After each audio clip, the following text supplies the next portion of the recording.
फिल्मों की बातें अपने जिले पर, लेकिन फिल्मों की बातों के जरिए संदेश भी मिले। इसमें इस बार विवेक अग्निहोत्री चूक गए हैं, क्योंकि सांप्रदायिकता का एंगल कब तक बनाओगे दोस्त। 350 करोड़ कश्मीर फाइल से आपने क्या कमाए, तो आपको लगा कि भारतीय जनता इन्हीं मुद्दों पर एक बार फिर आपकी झोली भर देगी। लेकिन ये तो बंगाल है।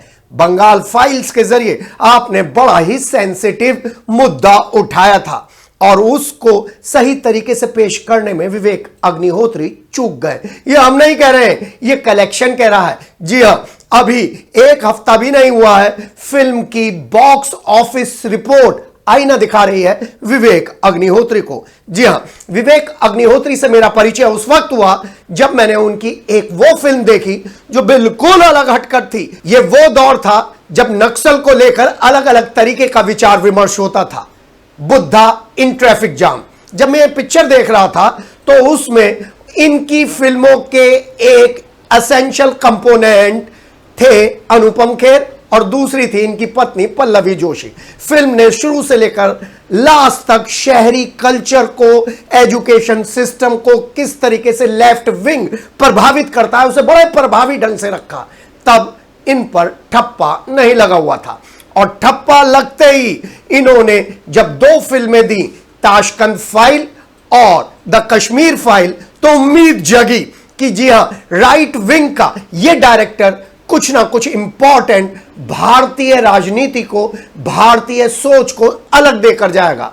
लेकिन बंगाल पर हाथ डालकर विवेक अग्निहोत्री चूक गए और उनको तो उनकी पेरेंट पार्टी ने भी सपोर्ट नहीं किया। अरे यार, सपोर्ट तो करते थे। जब कश्मीर फाइल को देखने हजारों कार्यकर्ताओं की भीड़ जाती थी सिनेमा हॉल में, पूरा सिनेमा हॉल बुक कर लिया जाता था। और साबरमती एक्सप्रेस, आपको मालूम है ना, साबरमती एक्सप्रेस में भी बीजेपी के सभी लोग पूरा थिएटर बुक करते थे, टिकट स्पॉन्सर करते थे। और शायद इसी गुमान में इन्होंने बंगाल फाइल भी बनाई, लेकिन चूक हो गई।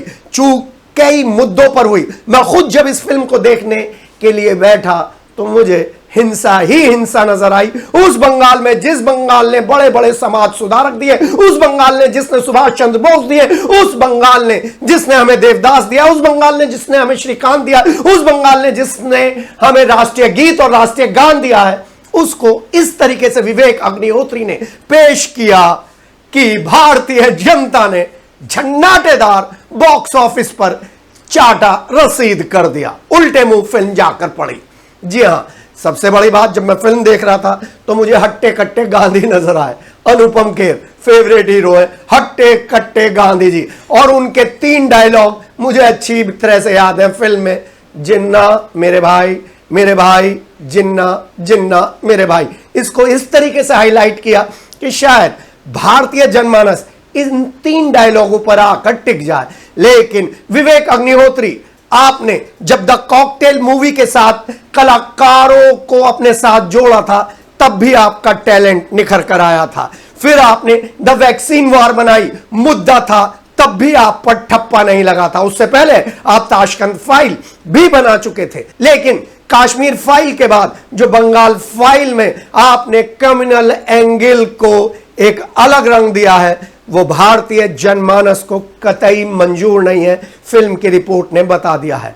लेकिन सवाल तो उन लोगों से भी उठता है जो बंगाल को लेकर ममता बनर्जी पर सीधा हमला करते हैं, वहां की लोकतांत्रिक सरकार पर हमला करते हैं कि विवेक अग्निहोत्री की इस फिल्म को उन्होंने क्यों नहीं बॉक्स ऑफिस पर चमकाया।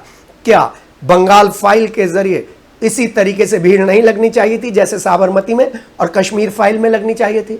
लगी नहीं पाएगी, क्योंकि आप भारत की आत्मा के साथ खिलवाड़ कर रहे हैं, आप बंगाल के साथ खिलवाड़ कर रहे हैं, आप राजनीतिक आकांक्षाओं को एक अलग मुकाम पर लेकर जा रहे हैं, जिसमें हम उन्हें 2 पार्ट में बांट सकते हैं, लेफ्ट विंग और राइट विंग। लेकिन असली भारतीय वो है जो लेफ्ट विंग की भी सुनता है, राइट विंग की भी सुनता है, तब जब वोट डालने जाता है। हां, कश्मीर फाइल का जो मुद्दा था, कश्मीर का जो नरसंहार था, उससे सभी लोग व्यथित थे और आपने उस टीम के जरिए एक मैसेज देने की कोशिश करी थी कि कश्मीरी पंडितों के साथ क्या हुआ। यहां पर आप क्या मैसेज दे रहे हैं? पाठा के जरिए आप महात्मा गांधी की मुलाकात कराते हैं, पाठा वहां पर जाता है, बोलता है हिंदुओं को मारने के लिए नहीं छोड़ा जाता, और उसके बाद महात्मा गांधी के पैर छूकर पाठा आ जाता है। शायद ये आरएसएस को पसंद नहीं आया, शायद उन लोगों को पसंद नहीं आया जो आपसे उम्मीद कर रहे थे कि आप बंगाल फाइल को लेकर बीजेपी के एजेंडे को बहुत अच्छी तरीके से प्रोपोगेट करेंगे।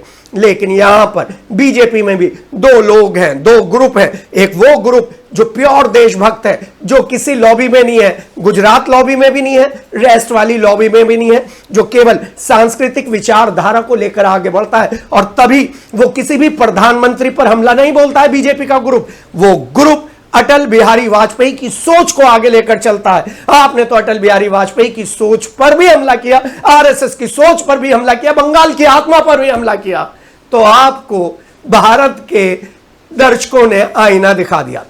विवेक अग्निहोत्री जैसे कलाकारों के लिए, निर्देशकों के लिए, राइटरों के लिए हमारे पास सिर्फ ये दो वर्ड है, स्पॉइल्ड जीनियस। सॉरी।